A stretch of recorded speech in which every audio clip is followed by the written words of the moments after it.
Hello everyone, good morning, welcome to my new video guys.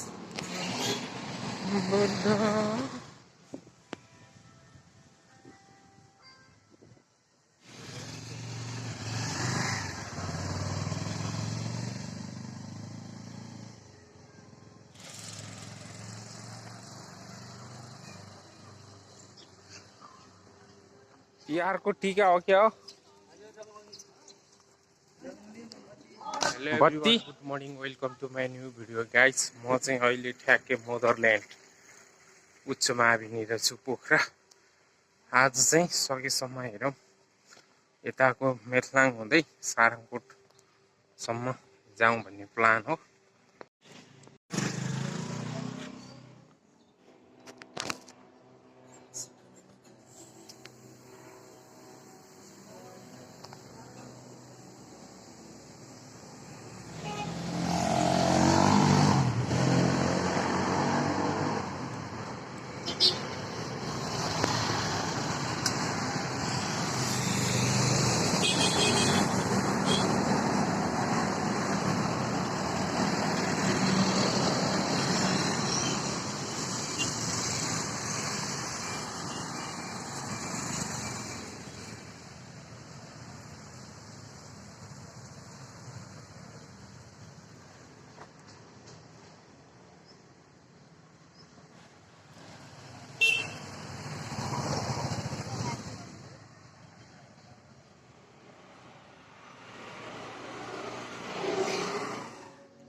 यो चाहिँ यहाँको पुस्रे खोला।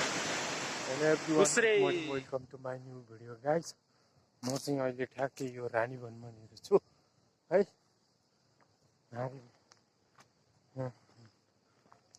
रानी वननिर छु है। आज चाहिँ अब यो सब रानी वन होइन। अब आज चाहिँ माथि सारङकोटसम्म जाउँ कि भन्ने प्लान हो। हेरौँ कतिको भ्याइन्छ जानलाई है त गाइज।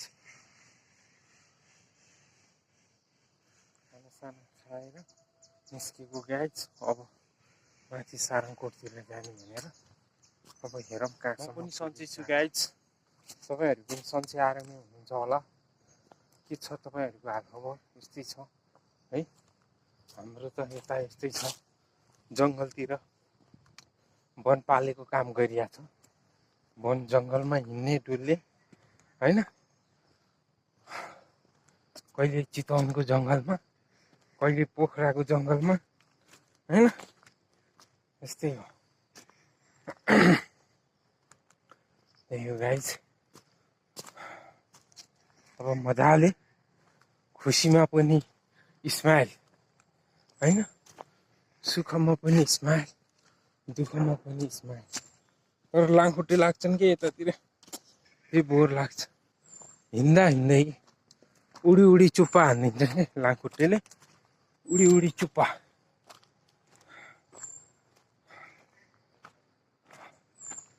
त्यो चाहिँ लभ पोइन्ट हो कि खास चाहिँ। यसो डेटिङ हान्ने ठाउँ हो कि यो होइन। यहाँ तल डेटिङ पार्क।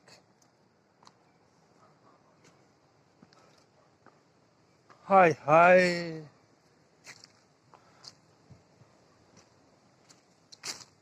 यतातिर लेक साइड, यहाँबाट तल लेक साइड लेक साइड, यो लेक साइड भन्दा माथिपट्टिको जङ्गल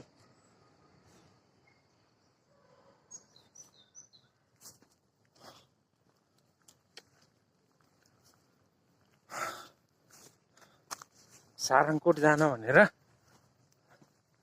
रफ्तार लिएको खोइ आज जान सकिन्छ सकिन्न देखे जाएगा हैन गाइज। जाउँ के अरे हामीसँगै हैन, घुम्दै फिर्दै हेर्दै जाउँ।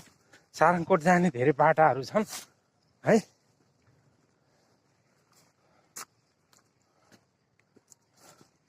म चाहिँ एकदम आज छुट्टै बाटो हिँडेको छु।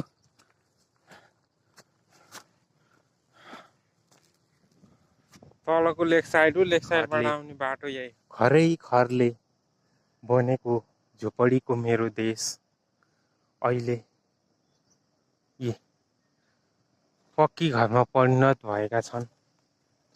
धान खाने, खेती उब्जान गर्ने जग्गा जति सबै घर घडेरीमा परिणत भएका छन्।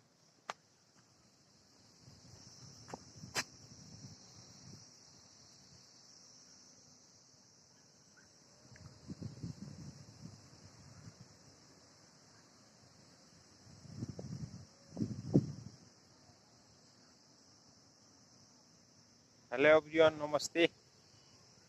म चाहिँ सन्चै छु, तपाईहरु पनि सन्चै आरामै हुनुहुन्छ होला गाइज।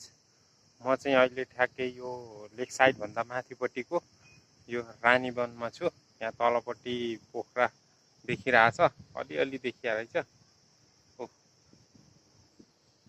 पोखरा देखिरहेछ यो पछाडि। अनि सारङकोटतिर जाउँ हैन, एक्सर्साइज गरौँ भन्ने हिसाबले हैन, घुमाउ पनि अनि शरीरलाई एक्सर्साइज पनि होस् भन्ने हेतुले म चाहिँ आज सारङकोट जाँदैछु गाइज।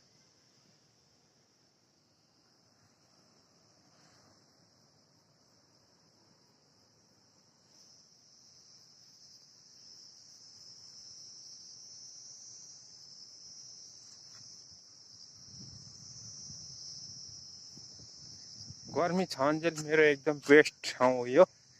अब त बिस्तारै जाडो सुरु हुँदैछ नि त। गर्मी महिनाभरि यो ठाउँमा चाहिँ मौज गरियो, आउने यहाँ बस्ने हैन, यसो घुम्ने। यता लेक साइडतिरबाट नि आयो, यता 0 किलोमिटरतिरबाट नि आयो पोखरातिरको, अनि यहाँ बस्यो एकदम शीतल आनन्द हैन, टक्क यसरी बस्नु पाइयो।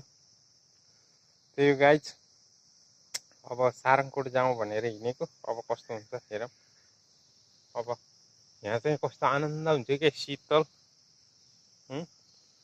टक्क। अब गरी महिना त फेरि मच्छर पनि लाग्थ्यो, यहाँ लाङखुट्टेहरू लाग्थे, दाउराहरू सुकेर। जाउँ है त मासतिरै। अब मासतिर जान हिँडेको मान्छे किन तलतिर जाने हैन। यो चाहिँ एकदम रमाइलो ठाउँ छ के यो, ठ्याक्कै लेक साइडको माथिपट्टि। यहाँ तारको बार छ, तारको बार लगाएको छ। यो चाहिँ सायद यो प्राइभेट जङ्गल र सरकारी जग्गा छुट्टा होला नि, सामुदायिक त्यस्तै लाग्छ मलाई।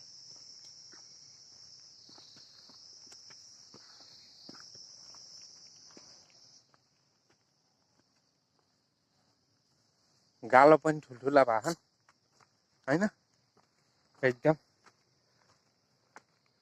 ज्यान अलिकति हेभी हुन थाल्यो। अब मजाले एक्सर्साइज गर्ने,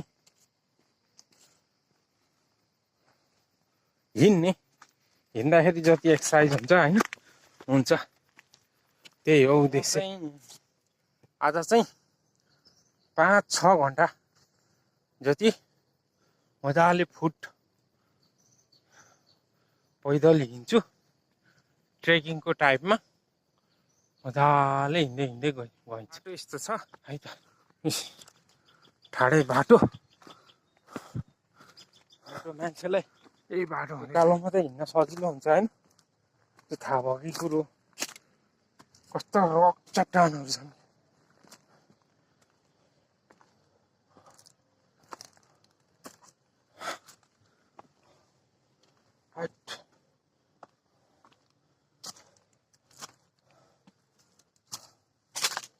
तिजुको रुख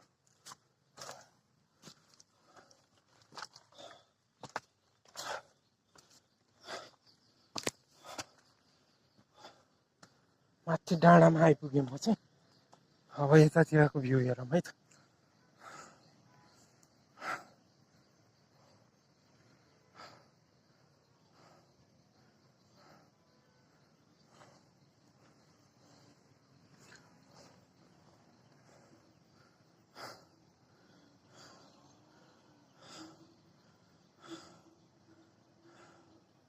गर्मी महिनामा त धेरै हिँड्नै सकिन्थेन, गर्मीले होइन, स्यास्या हुने एकदम।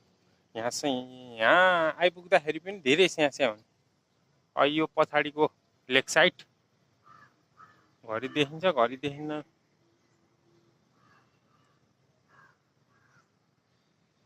लाइटको प्रभाव होला, घरि देखिन्छ है। म अब मास्तिर उकालो जाँदैछौँ है। अब अहिले चाहिँ बल्ल राम्रो देखियो। फेवाताल ठुलो छ नि है, राम्रो छ। यो तलको सबै होटलहरू प्राय आफ्नो परिवार बस्ने, होटल व्यवसाय गर्ने, कर्मचारीहरू बस्ने, त्यही अफिसहरू प्राय छैन नि त लेक साइडतिर सरकारी।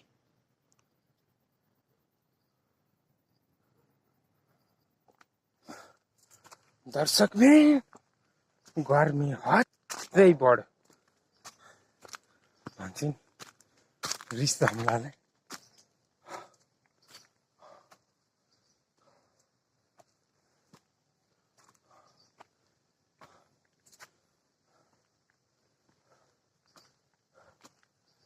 ल अब यहाँ आइपुग्यो करिब करिब।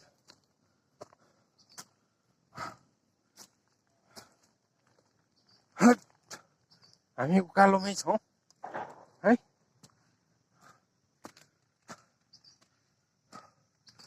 यहाँबाट सानो सानो झुप्रो थियो, आजभोलि कस्तो के भयो काँडाले कुद्यो।